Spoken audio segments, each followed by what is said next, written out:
Assalamualaikum warahmatullahi wabarakatuh. Perkenalkan, nama Ananda Aulia Rahmi Sakila, NIM 2120238. Ananda dari kelas PAIF akan menjelaskan tata cara menguburkan jenazah. Bagi seorang muslim yang masih hidup, merupakan kewajiban untuk menguburkan kaum muslimin yang telah meninggal. Hukumnya sendiri fardu kifayah atau kewajiban kolektif. Menguburkan jenazah tidak hanya sekedar menimbun jenazah dengan tanah begitu saja. Ada aturan tertentu yang telah ditetapkan oleh Allah Subhanahu wa taala tentang tata cara pelaksanaan penguburan ini, mengenai perlakuan yang harus dilakukan dan doa yang harus dipanjatkan.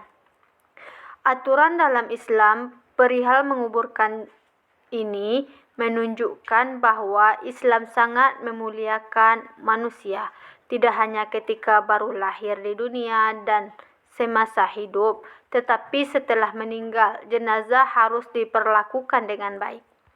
Kewajiban dalam menguburkan jenazah adalah dengan menguburkan jenazah pada satu liang lahat yang dapat mencegah tersebarnya bau dan dimangsa binatang buas, serta menghadapkan ke arah kiblat.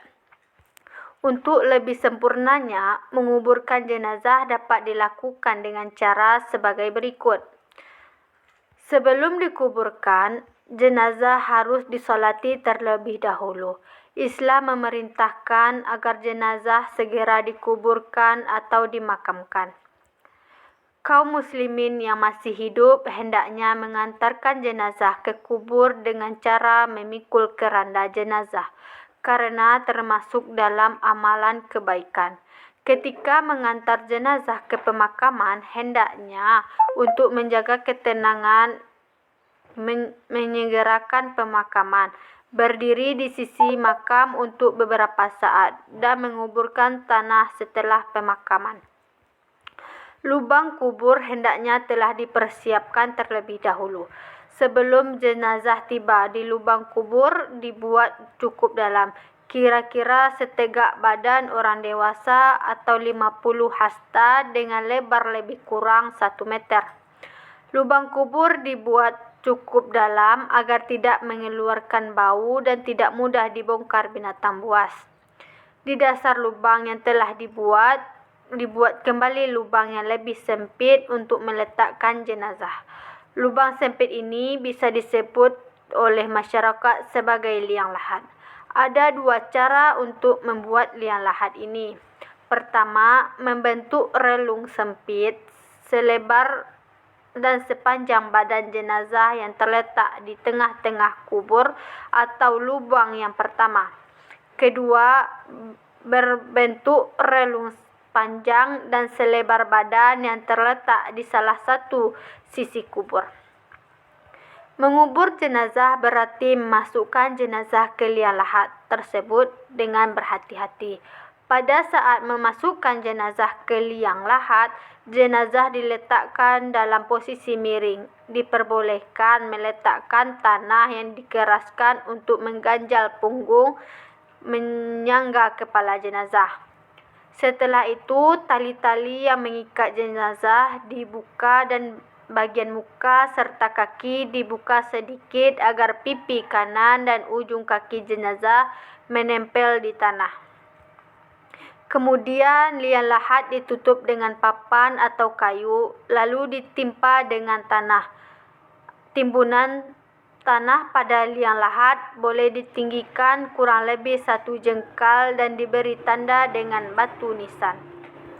Setelah penguburan, orang yang hadir di pemakaman disunahkan menaburkan tanah ke kepala jenazah sebanyak 3 kali.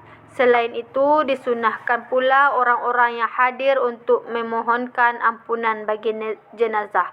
Hal ini dipertegas oleh hadis Rasulullah SAW yang artinya, dari Utsman, Nabi SAW, jika selesai menguburkan jenazah, berdiri beliau lalu bersabda, "Minta ampun saudaramu dan mintalah supaya ia berketetapan, sebab ia sekarang sedang ditanya." Hadis riwayat Abu Daud dan Hakim. Kaum muslimin yang masih hidup sudah seharusnya turut berbelasungkawa kepada keluarga yang ditinggalkan, atau bisa disebut takziah. Pada saat bertakziah, hendaknya mengucapkan turut berbelasungkawa dan mendoakan agar jenazah diampuni oleh Allah Subhanahu wa taala dosa-dosanya semasa hidup di dunia dan amal ibadahnya diterima di sisinya. Selain itu, mendoakan agar keluarga yang ditinggalkan diberi kekuatan ketabahan dan keikhlasan. Hanya itu penjelasan dari saya. Jika ada kekurangan dalam penjelasan saya mohon maaf. Saya sudahi dengan Assalamualaikum warahmatullahi wabarakatuh.